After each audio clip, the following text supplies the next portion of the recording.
No, आजच्या व्हिडिओमध्ये आपण म्युच्युअल फंड म्हणजे काय ही संकल्पना समजून घेणार आहोत. मागच्या काही व्हिडिओजमध्ये आपण भारतीय नाणे बाजार आणि भांडवल बाजारामधील विविध संकल्पना पाहिल्या आणि भांडवल बाजारातली ही एक संकल्पना आहे म्युच्युअल फंड. खरं तर म्युच्युअल फंड ही कन्सेप्ट अलीकडच्या काळात बऱ्यापैकी रुजलेली आहे, लोकांना त्याविषयी माहिती आहे.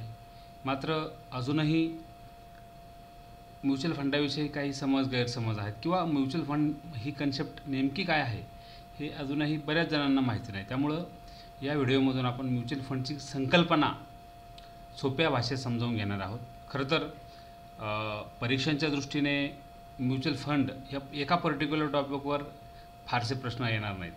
मात्र तरीसुद्धा आपल्याला आपल्या व्यावहारिक जीवनात एक अविभाज्य भाग असलेला जो गुंतवणुकीचा पर्याय आहे, त्या गुंतवणुकीमध्ये आपल्याला काय काय ऑप्शन्स आहेत हे आपल्याला माहीत असावं. एक व्यावहारिक ज्ञानाच्या दृष्टिकोनातून आपण या म्युच्युअल फंडाची माहिती घेणार आहोत. आता एक प्रश्न आहे की सेविंग केल्याने पैसे वाढतात की गुंतवणूक केल्याने पैसे वाढतात.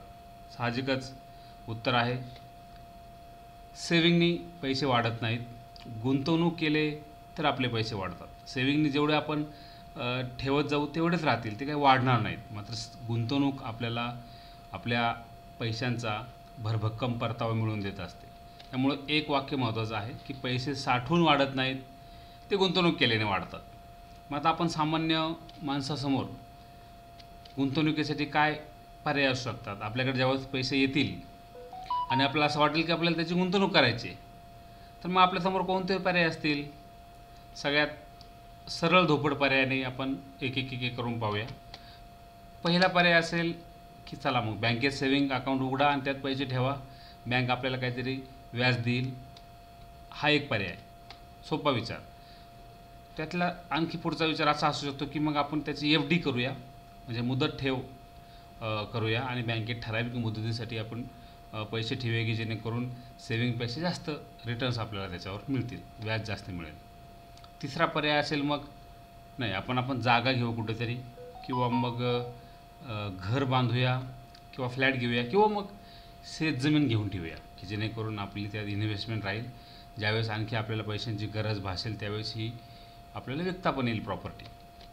पुढचा पर्याय असू शकतो की सोन्यात गुंतवणूक करा, सोने घेऊन ठेवा. सोन्याचे भाव सातत्याने वाढतच असतात, फार कमी होत नाहीत, जनरली वाढतच असतात. त्यामुळं सोन्यातली गुंतवणूक करा, म्हणजे कधीही आपल्याला अगदी पाहिजे त्यावेळेस सोन्यातली गुंतवणूक काढून घेता येईल अगदी सोप्या पद्धतीने.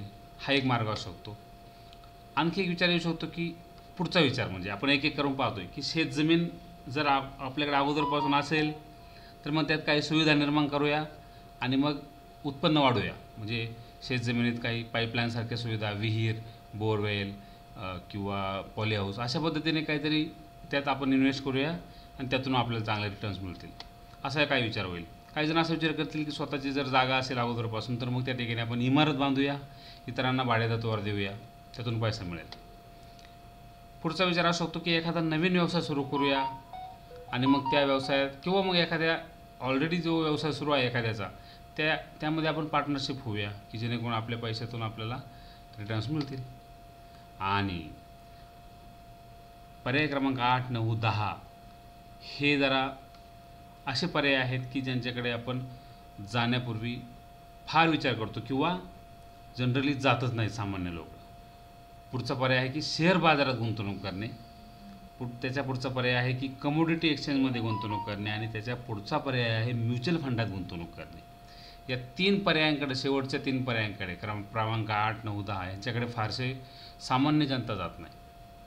आणि मग त्यामुळं खरं तर आपल्या भारतात अजूनही शेअर मार्केट किंवा कमोडिटी मार्केटमध्ये अजूनही आपल्याकडं इन्व्हेस्टमेंट फारशी होत नाही. म्हणजे एक आकडेवारी असं सांगते की आपली जनता जरी साक्षर असली तरी अर्थसाक्षर नाही आणि गुंतवणूक साक्षरसुद्धा नाही. त्यामुळे आपल्याकडे अजूनही शेअर बाजाराचं पाहिजे तेवढं ज्ञान नाही आणि त्यामुळे लोक शेअर बाजारात गुंतवणूक करण्यास टाळतात. आणि भारतातले केवळ 2.5 कोटी लोक सध्या शेअर बाजारात गुंतवणूक करत आहेत. 2.5 कोटी, किती कोटींपैकी 130 कोटी असतील सध्या किंवा त्याही पेक्षा जास्त असतील, तर त्यापैकी 2.5 कोटी लोक फक्त गुंतवणूक करतात, म्हणजे टक्केवारी किती झाली पहा. आणि म्हणून ही टक्केवारी वाढायला हवी. कारण आपल्याला मागच्या 2 व्हिडिओजमध्ये आपण हे पाहिलं की भांडवल बाजार आणि नाणे बाजार हा आपल्या अर्थव्यवस्थेच्या विकासासाठी किती महत्त्वाचा आहे. आणि या बाजारात जर पैसे यायला हवे असतील तर लोकांनी या शेअर मार्केट, कमोडिटी एक्सचेंज किंवा म्युच्युअल फंड यासारख्या पर्यायांमध्ये गुंतवणूक करणे आवश्यक असतं किंवा ते फायदेशीर ठरू शकतं. मात्र आपल्याकडे नॉलेज अभावी किंवा गैरसमजामुळं आपण या पर्यायांकडे वळत नाहीत. आता म्युच्युअल फंड ही कन्सेप्ट काय हे तर आपण पाहणारच आहोत, पण त्याबरोबर आपण शेअर मार्केट ही कन्सेप्ट पाहिलेली आहे, आपल्याला शेअर बाजार समजतो. तर मग म्युच्युअल फंड चांगला की शेअर बाजार चांगला, कशात गुंतवणूक केली पाहिजे? चला ठीक आहे, तुम्ही म्हणताय तर आपण म्युच्युअल फंड, कमोडिटी एक्सचेंज किंवा शेअर बाजारात गुंतवणूक करूया. पण ह्या तिघांपैकी काय सोपा पर्याय असेल किंवा काय फायदेशीर ठरेल? तर साधी गोष्ट आहे, शेअर बाजारात आपल्याला जर गुंतवणूक करायची असेल स्वतःहून, तर आपल्याला त्यातलं टेक्निकल ॲनालिसिस आणि फंडामेंटल ॲनालिसिस करता येणं गरजेचं असतं. आणि केव्हा आणि कोणत्या कंपन्याचे शेअर्स खरेदी करायचे हे किंवा ते कधी विकायचे यासाठी नियमित अभ्यासाची गरज असते. शेअर बाजाराचं काय आहे की त्याचा जर फायदा आपल्याला मिळत असेल दीर्घकालीन, तर म्युच्युअल फंड हा गुंतवणुकीचा मार्ग सगळ्यात चांगला आहे. त्याच्यामध्ये का चांगला आहे? कारण त्याच्यात तज्ज्ञ लोक असतात, तज्ज्ञ फंड व्यवस्थापक असतात, फंड मॅनेजर असतात आणि त्यांच्याकडून म्युच्युअल फंडातले गुंतवणुकीचं योग्य प्रकारे मॅनेजमेंट केलं जातं. आपण दिलेला पैसा ते योग्य ठिकाणी गुंतवण्याचा प्रयत्न करत असतात, गुंतवतात, त्यांना त्याचं नॉलेज चांगलं असतं. आणि शेअर बाजारात व्यवहार करताना जो खर्च येतो त्यापेक्षा कमी खर्च आपल्याला म्युच्युअल फंडात येतो. हे ठीक आहे की मग म्युच्युअल फंड असं मानूया की शेअर बाजारात इन्व्हेस्टमेंट करणं रिस्की आहे, म्युच्युअल फंडात कमी रिस्क आहे. पण अगोदर ही कन्सेप्ट क्लिअर करून घेऊया की म्युच्युअल फंड आहे तरी काय. खरं म्हणजे जे काम आपल्याला जमत नाही करायला, ज्या कामाचा आपल्याला अनुभव नाही, ज्या कामाचा आपण तज्ज्ञ नाहीत, ते काम आपण दुसऱ्याला करायला देतो किंवा दुसऱ्याकडून करून तरी घेतो. उदाहरणार्थ समजा डॉक्टर असेल, ड्रायव्हर असेल, आपण एखादा आपल्याकडे कामाला आचार्य ठेवतो आणि त्यांच्याकडून आपण सेवा करून घेतो. ते त्यातले तज्ज्ञ असतात, त्यामुळे त्यांना काम ते चांगलं जमतं आणि आपण त्यांना त्यांच्या बदल्यात, त्या कामाच्या बदल्यात पैसे देतो. त्यामुळं आपलंही काम होतं आणि आपल्याला जे कामं करून सेवा पुरवणारे जे लोक असतील तेही खुश होतात. त्यामुळं म्युच्युअल फंडाचं पण तसंच आहे. आपल्याला गुंतवणुकीचा पर्याय स्वीकारायचा आहे, तर मग आपण कन्फ्यूज आहोत की गुंतवणूक करायची कुठे. तर मग अशा वेळेस म्युच्युअल फंड हा एक चांगला मार्ग आहे. त्यामुळं म्युच्युअल फंडात गुंतवणूक करणे म्हणजे नेमकं काय?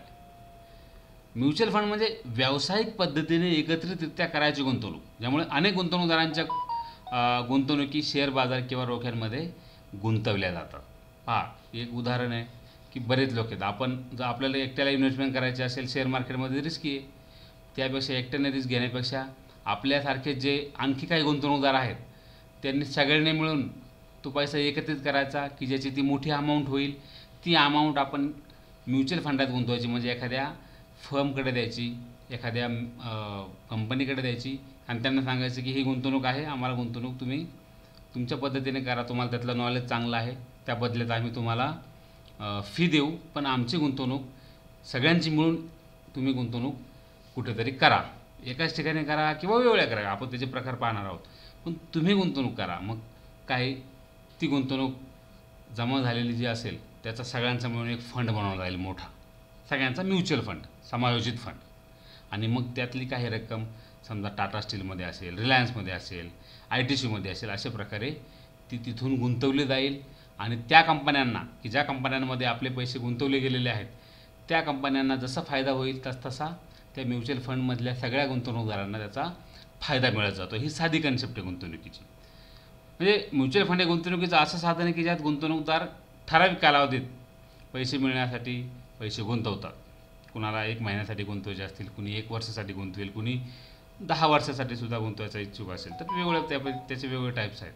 आणि हा संकलित केलेला म्युच्युअल फंडात जो संकलित केलेला पैसा आहे तो निधी व्यावसायिकाद्वारे संचलित केला जातो. फंड मॅनेजर असतात, हे पैसे शेअर्स, डिबेंचर्स, बॉन्ड्स, सोनं किंवा इतर मालमत्तांमध्ये सुद्धा गुंतवले जातात वेगवेगळ्या सिक्युरिटीजमध्ये, आणि त्यातून मग परतावा मिळतो.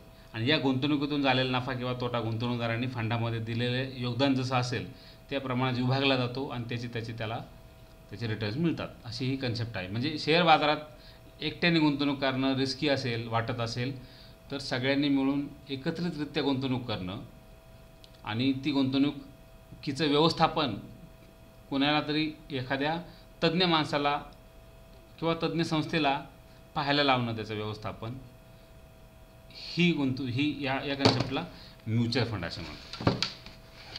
आता म्युच्युअल फंडात ज्यावेळेस तुम्ही गुंतवणूक करता त्यावेळेस तुम्ही एकटे नसता.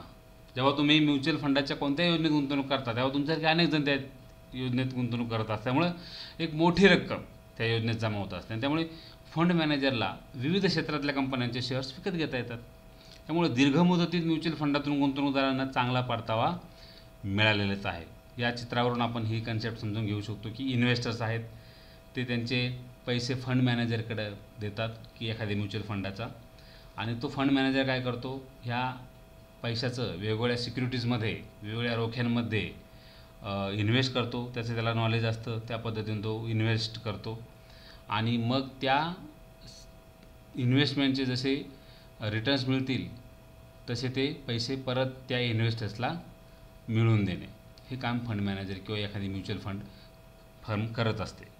आणि त्या बदल्यात ते त्या इन्व्हेस्टर्सकडून काही ठराविक अमाऊंट त्यांची फीमधून घेतात. तुम्ही म्युच्युअल फंडात गुंतवणूक केली की तुमच्यासारखं ध्येय असलेल्या गुंतवणूकदारांच्या पैशासोबत तुमचे पैसे एकत्र केले जातात आणि तुम्ही केलेल्या गुंतवणुकीच्या बदल्यात तुम्हाला युनिट्स साधे केले जातात.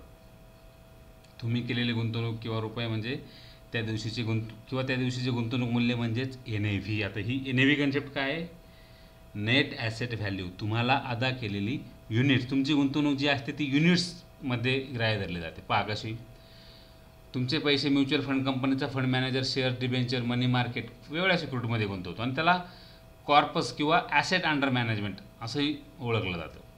रोजच्या रोज सायंकाळी गुंतवणुकीचे मूल्यांकन केलं जातं आणि प्रत्येक युनिटचं म्हणजे नेट ॲसेट व्हॅल्यू जाहीर केलं जातं मूल्य. आता युनिट्स म्हणजे काय, म्युच्युअल फंडात गुंतवणूक केल्यावर मिळणारा तुमच्या वाट्याचा भाग, शेअर. म्हणजे तुम्ही किती पैसे गुंतवलेत त्याच्यावरून तुमचे युनिट्स किती आहेत हे ठरतं. त्यात जसं आपण शेअर मार्केटमध्ये जसं स्टॉकमध्ये बघतो तसं हे पण तसंच आहे की तुमचे पैसे युनिट्समध्ये काउंट होतात आणि गुंतवणूकदार हा या युनिट्सचा मालक असतो. नेट ॲसेट व्हॅल्यू किंवा नेट NAV म्हणजे काय, एका युनिटचे रोजच्या रोज बदलत जाणारं मूल्य. हे मूल्य रोज का बदलतं, कारण जे इन्व्हेस्ट केलेले पैसे असतात त्या पैसेचे संबंध जिथे इन्व्हेस्ट केलेले आहेत त्या कंपन्यांना जसा फायदा होईल किंवा तोटा होईल त्यानुसार तुमच्या पण इन्व्हेस्टमेंटचं व्हॅल्युएशन बदलत राहतं आणि म्हणून तुमच्या युनिटचं मूल्य रोज बदलतं, कधी कमी होतं कधी जास्त होतं. गुंतवणुकीचं मूल्य म्हणजेच व्हॅल्यू कशाला म्हणायचं तर नंबर ऑफ युनिट्स गुणिले NAV. म्हणजे बघा, हे आपण दुसऱ्या भाषेत असे सांगू शकतो की नेट ॲसेट व्हॅल्यूचा फॉर्म्युला असा आहे की नेट ॲसेट व्हॅल्यू बरोबर फंड ॲसेट्स जे असतील वजा फंड लायबिलिटीज फंडचं दायित्व भागिले नंबर ऑफ युनिट्स आउटस्टँडिंग, अजून जे युनिट आउटस्टँडिंग आहेत त्याला म्हणायचं. म्हणजे ह्याचा हे जे सूत्र आहे ते म्हणजे नेट ॲसेट व्हॅल्यू. म्हणजे थोडक्यात मोजक्या शब्दात किंवा सोप्या भाषेत सांगायचं म्हणजे नेट ॲसेट व्हॅल्यू हे तुमच्या युनिट्सचं रोजच्या रोज काय चित्र आहे, काय तुमच्या युनिट. जसं आपण आपल्या शेअर मार्केटमध्ये जर एखाद्या कंपनीचा शेअर विकत घेतला तर आपण त्याचं रोज चेक करतो की आज आपल्या शेअरची किंमत किती आहे. तसाच प्रकारे आपल्या म्युच्युअल फंडमधल्या गुंतवणुकीचं मूल्य तपासून पाहण्यासाठी NAV असतो. आता या म्युच्युअल फंडाचे आपण प्रकार पाहूया थोडक्यात. प्रामुख्याने 3 प्रकार पडतात म्युच्युअल फंडाचे, ओपन एंडेड, क्लोज एंडेड आणि इंटरव्हल फंड. आता हे खरं तर परीक्षेला एखाद्या इथपर्यंत म्युच्युअल फंडाच्या संकल्पनेपर्यंत प्रश्न येतील, पण त्याचे डिटेल्स प्रकार कदाचित परीक्षेला नाही विचारले जाणार, पण हे आपल्या व्यावहारिक ज्ञानासाठी म्हणून आपण पाहूया. ओपन एंडेड फंडाचे पण प्रकार आहेत. पहिला प्रकार आहे डेब्ट फंड. डेब्ट फंड म्हणजे त्याला आपण कर्ज फंड म्हणू शकतो. जसं आपण शेअर मार्केटमध्ये इन्व्हेस्टमेंट करत असताना 2 पर्याय आपल्यासमोर असतात. म्हणजे आपल्याला एखादी कंपनी सुरू करायची असेल तर 2 पर्याय असतात की एकतर इक्विटी द्या किंवा कर्ज घ्या. डेप्ट म्हणजे कर्ज. तर मग डेप्ट फंड पण असतात. MIP म्हणजे मंथली इन्व्हेस्टमेंट प्लॅन. त्याच्यानंतर गिल्ट, जसं आपण सोन्यामध्ये किंवा गव्हर्मेंट सिक्युरिटीजमध्ये इन्व्हेस्ट करणं हे सुरक्षित असतं, तशा प्रकारचे गिल्ट फंड असतात. फ्लेक्झिबल फंड हे आपण पुढच्या स्लाईड्समध्ये आपण थोडक्यात परत त्याची चर्चा करूया. पण हे स्ट्रक्चर इथे समजावून घेऊया. Flexible fund, long term fund, corporate bonds, short term fund आणि अल्ट्रा शॉर्ट टर्म फंड, अशा प्रकारे डेब्ट फंडाचे हे प्रकार आहेत. त्यानंतर इक्विटी लिंक्ड फंड म्हणजे ओपन एंडेड फंडाचा दुसरा प्रकार इक्विटी लिंक्ड. त्याच्यामध्ये सेक्टोरल, इंडेक्स, टॅक्स एवर, त्यानंतर किंवा त्याला ELSS म्हणतो आपण. नंतर small cap, mid cap, large cap आणि डायव्हर्सिफाईड, याची आपण चर्चा पुढे करूयाच. ओपन एंडेड फंडाचा तिसरा प्रकार आहे हायब्रिड किंवा बॅलन्स्ड फंड. म्हणजे त्यामध्ये अर्थातच नावाप्रमाणे हायब्रिड आहे, बॅलन्स आहे, की डेब्ट आणि इक्विटी लिंक्ड या दोन्ही ऑप्शन्स आपल्यासमोर असतात. डेब्ट ओरिएंटेड काही फंड असतात किंवा इक्विटी ओरिएंटेड फंड असतात. क्लोज एंडेड फंडाचे दोन प्रकार पडतात, कॅपिटल प्रोटेक्शन आणि फिक्स्ड मॅच्युरिटी. अशा प्रकारे हे म्युच्युअल फंडाचे प्रकार आहेत. आता हे एक एक समजावून घेऊया आपण. ओपन एंडेड फंड कशाला म्हणायचे, की असे फंड की ज्याच्यामध्ये जुने गुंतवणूकदार कधी पण आपले युनिट्स विकून जाऊ शकतात आणि नवीन गुंतवणूकदार कधीही सहभागी होऊ शकतात. म्हणजे एखाद्याला वाटलं की आता बस आपल्याला आज आपले फंड विकून टाकायचे, तो विड्रॉ होऊ शकतो. त्याच्या जागी आणखी नवीन गुंतवणूकदारांना जर वाटलं की आम्हाला ह्या फंडमध्ये सहभागी व्हायचं आहे, तर ते कोणत्याही क्षणी त्यात सहभागी होऊ शकतात. अशा प्रकारे ओपन म्हणजे खुला फंड असतो हा. क्लोज एंडेड फंड म्हणजे असे फंड की जे म्युच्युअल फंडाला एका ठराविक गुंतवणूक कालावधी असतो त्या क्लोज एंडेड फंडाला. NFO म्हणजे न्यू फंड ऑफर ज्यावेळेस असेल त्याच वेळेस गुंतवणूकदार त्यात सहभागी होऊ शकतो, मध्ये आधी कधीही नाही. आणि हा फंड स्टॉक एक्सचेंज खरेदी विक्रीसाठी उपलब्ध असतो. आणि वेळेआधी जर हा फंड विकायचा असेल तर तुम्हाला तो स्टॉक एक्सचेंजवरच विकावा लागतो. त्यामुळं सामान्य व्यक्तीने क्लोज एंडेडमध्ये गुंतून राहण्यापेक्षा ओपन एंडेड फंड घेणं कधी सोपं राहतं, कारण क्लोज एंडेडमध्ये बरेच रिस्ट्रिक्शन्स असतात. ओपन एंडेड फंडामध्ये आपण कधीही विड्रॉ होऊ शकतो. तिसरा प्रकार आहे इंटरवल. म्हणजे आपण ओपन किंवा क्लोज एंडेड फंड जे बघितले त्यांचं एकत्रीकरण किंवा कॉम्बिनेशन असतं हे. आणि गुंतवणूकदारांना त्यांचं युनिट पूर्वनिश्चित अंतराळानंतर कालखंडानंतर विकत किंवा खरेदी करता येतं. दोघांचं मिक्सचर आहे या इंटरवलमध्ये. ओके, आता आपण ओपन एंडेड फंड जो पाहिला त्याचे पण काही प्रकार आहेत. त्याच्यात पहिला प्रकार आहे डेब्ट किंवा इन्कम. आता डेब्ट किंवा इन्कम म्हणजे काय, तर बॉन्ड्स किंवा ट्रेझरी बिल्समध्ये केली जाणारी गुंतवणूक. बॉन्ड मग सरकारी असतील किंवा खाजगी असतील. इक्विटी फंडाच्या तुलनेत हे कमी धोक्याचे असतात आणि कमी परतावा. जसं आपण डेब्ट बघितलं, बॉन्ड्स बघितले, बॉन्ड्स शेअर मार्केटचा अभ्यास करत असताना, तर बॉन्ड्समध्ये काय आहे की निश्चित एक रक्कम मिळणार याची हमी असते. तसं लिहून दिलेलं असतं आपल्याला. ज्याचे आपण बॉन्ड्स खरेदी केलेले तो आपल्याला लिहून देतो की मी हे इतके मुद्दल आणि इतका व्याज तुम्हाला नक्की देणार आहे. तसं बॉन्ड्स मध्ये किंवा ट्रेझरी बिल्समध्ये गुंतवणूक करणं, त्यामुळं मग एक निश्चित रक्कम मिळते. तसं हे जे म्युच्युअल फंड डेब्ट स्वरूपाचे जे असतात ते काय करतात, बॉन्ड्स आणि ट्रेझरीमध्ये गुंतवणूक करतात, खाजगी किंवा सरकारी बॉन्ड्स असतील. त्यामुळे इक्विटीच्या तुलनेत कमी धोक्याचे असतात, पण मात्र कमी परतावा. इक्विटीमध्ये तुम्हाला रिटर्न्स जास्तही मिळू शकतात, कारण जसं कंपनीचा नफा वाढेल, प्रॉफिट, जिथं आपण म्युच्युअल फंडातले पैसे टाकलेले आहेत तसं आपल्या म्युच्युअल फंडाचं व्हॅल्युएशन वाढत जातं. पण इथे फिक्स असतं, पण कमी धोका कमी आहे, पण परतावा पण कमीच आहे. आणि म्हणजे जसं आपण म्हणतो की लो रिस्क तर लो रिटर्न आणि हाय रिस्क हाय रिटर्न्स. ज्यांना निश्चित उत्पन्न हवं असेल त्यांच्यासाठी हा योग्य पर्याय आहे. दुसरा आहे की इक्विटी किंवा ग्रोथ फंड. म्युच्युअल फंड हे इक्विटीमध्ये ज्यावेळेस पैसे लावतात ते कुठल्या तरी व्यवसायाचे भागीदारी होत असतात. म्हणजे त्या व्यवसायाचा आपण एक मालक होणे.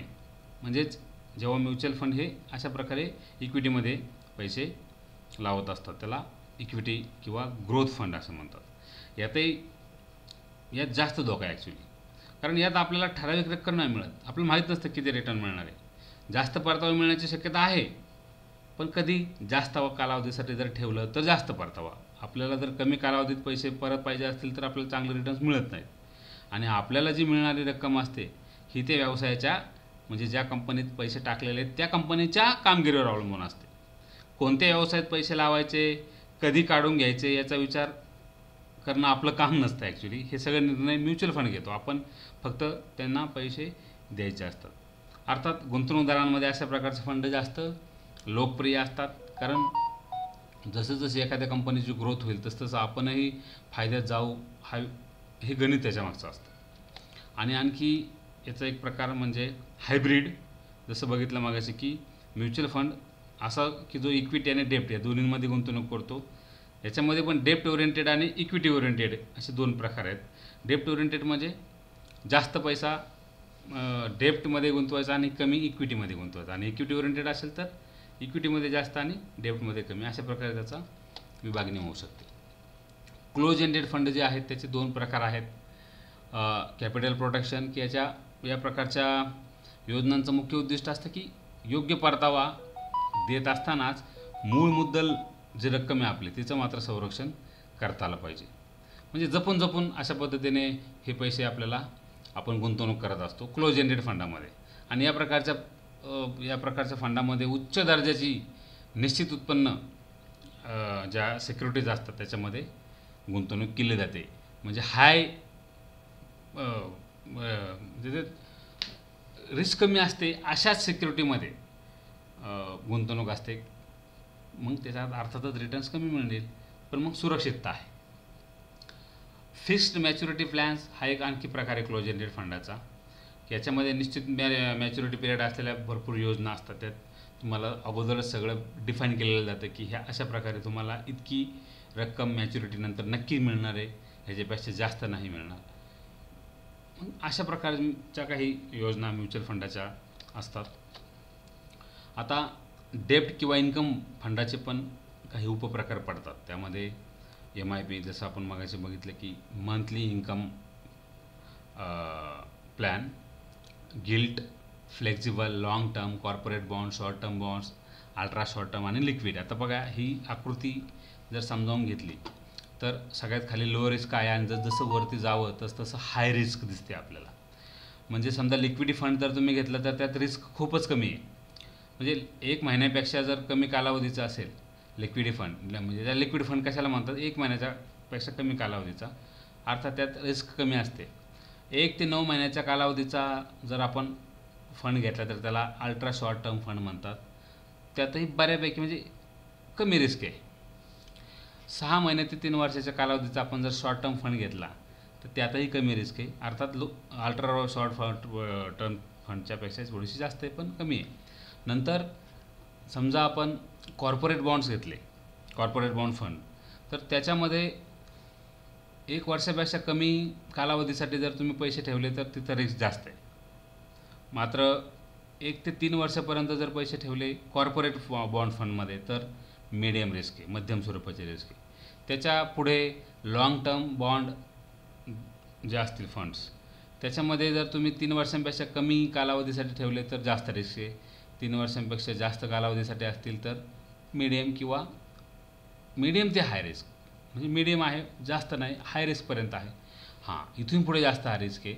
लॉंग टर्म ज्या गव्हर्नमेंट सिक्युरिटी फंड्स आहेत त्याच्यामध्ये जर तुम्ही 3 वर्षांपेक्षा कमी कालावधी जर इन्व्हेस्ट केली तर जास्त रिस्क आहे, व्हेरी हाय रिस्क आहे. आणि जर 3 वर्षांपेक्षा जास्त मुदतीची जर तुमची असेल तर मग तिथं मीडियम आहे.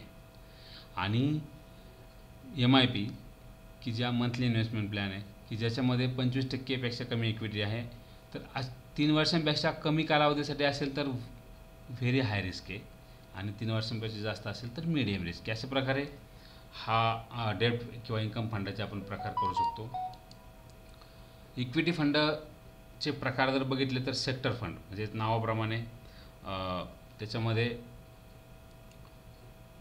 एका क्षेत्रात असलेल्या कंपन्यांमध्ये गुंतवणूक केली जाते. उदाहरणार्थ बँक असेल, ऑटोमोबाईल असेल, फार्मास्युटिकल असेल, IT कंपनी असेल. हा फंड जास्त धोकादायक असतो कारण यातली आपली गुंतवणूक आपण एकाच सेक्टरमध्ये टाकतो.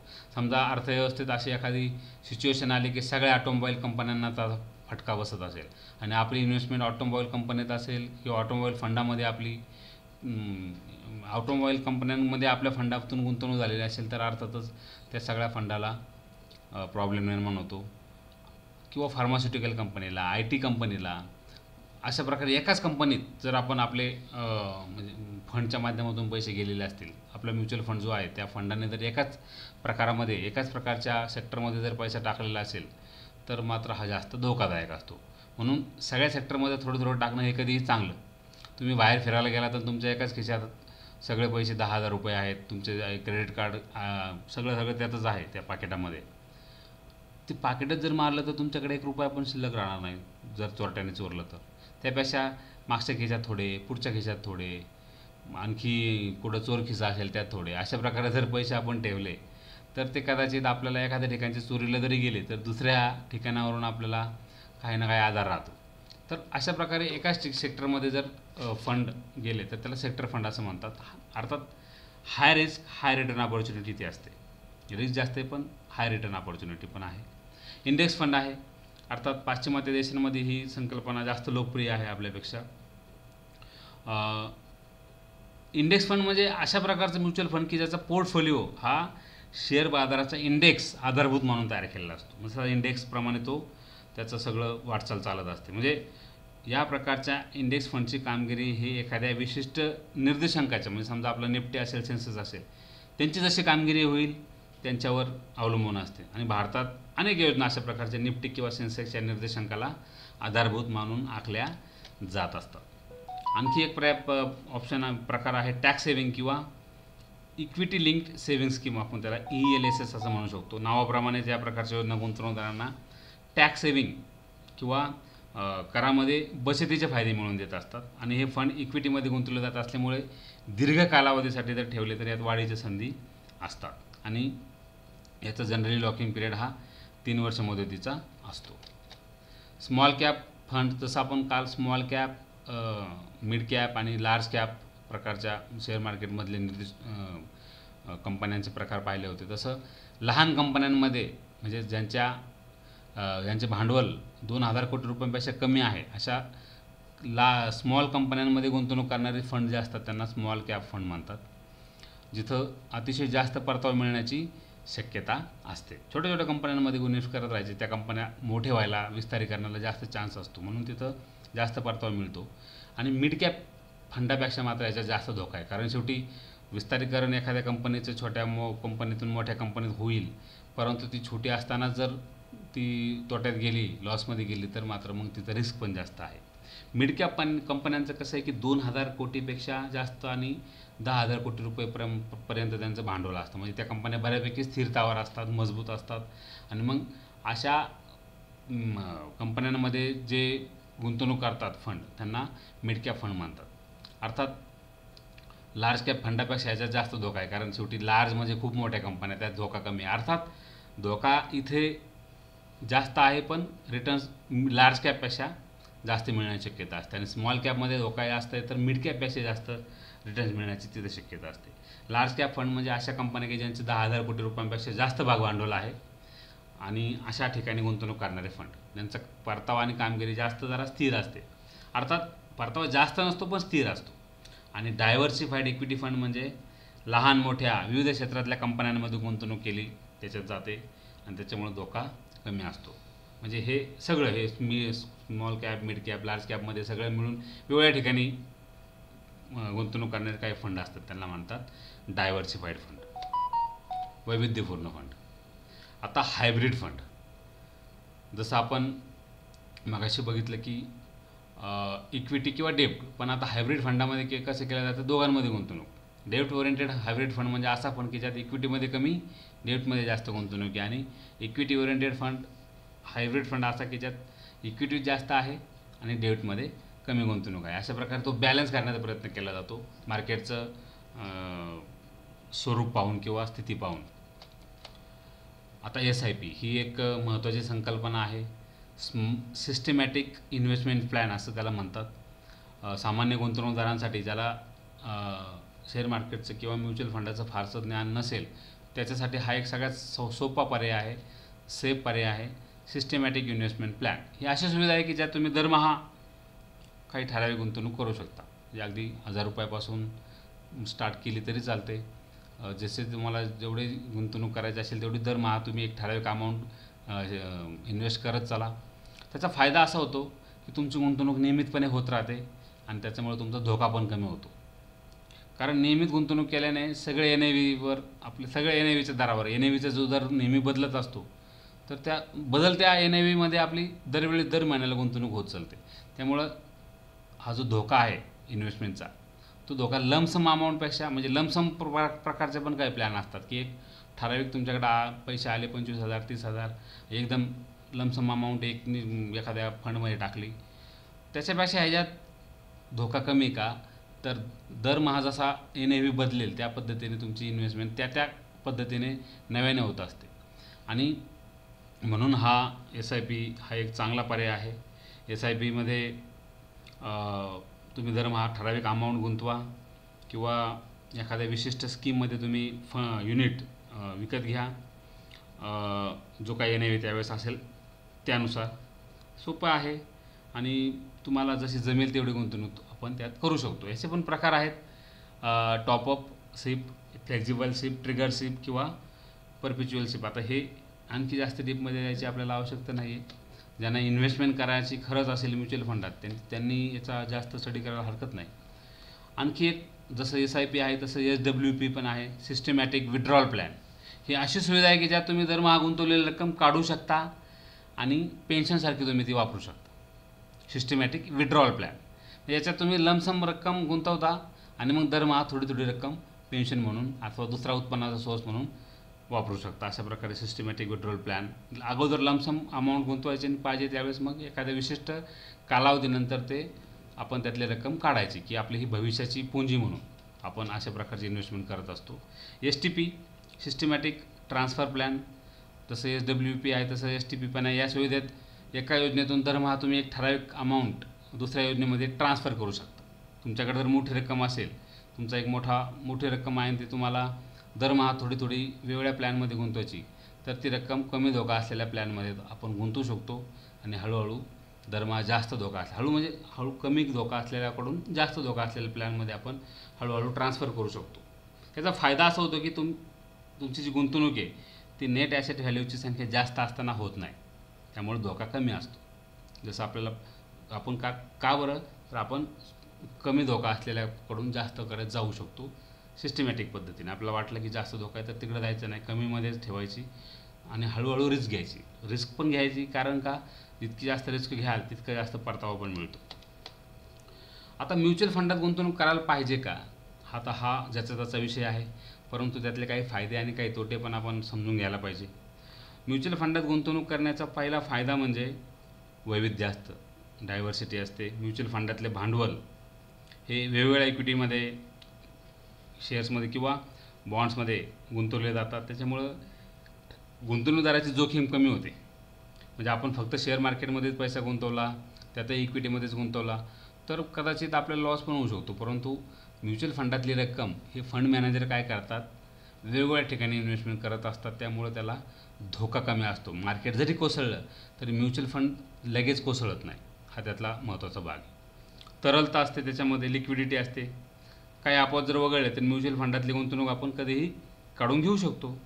याच्यामध्ये गुंतवणूकदाराला त्या दिवशी जो काही NAVचा रेट असेल त्याप्रमाणे रक्कम मिळत असते. म्हणजे आपण ते पाहूनसुद्धा विड्रॉल करायचा निर्णय घेऊ शकतो. ही त्यातल्या सगळ्यात मोठी जमेची बाजू आहे. गुंतवणुकीतील व्यावसायिक व्यवस्थापन म्हणजे काय, तर फंड मॅनेजरकडे आपण गुंतवणुकीच्या सगळी जबाबदारी सोपवतो. मग फंड मॅनेजर काय करतो, त्याच्याकडं कशात गुंतवणूक केली पाहिजे, कशात इन्व्हेस्टमेंट केली पाहिजे याच्याबद्दल त्याची स्वतःची एक टीम असते खास तज्ज्ञ लोकांची. आणि त्याच्यामुळं सामान्य गुंतवणूकदारांपेक्षा हे जे फंड मॅनेजर असतात ते अधिक चांगल्या पद्धतीने भांडवल गुंतवू शकतात. मोठ्या गुंतवणूकदारांना उपलब्ध असलेल्या गुंतवणुकी करण्याची संधी देखील सगळ्या गुंतवणूकदारांना मिळते.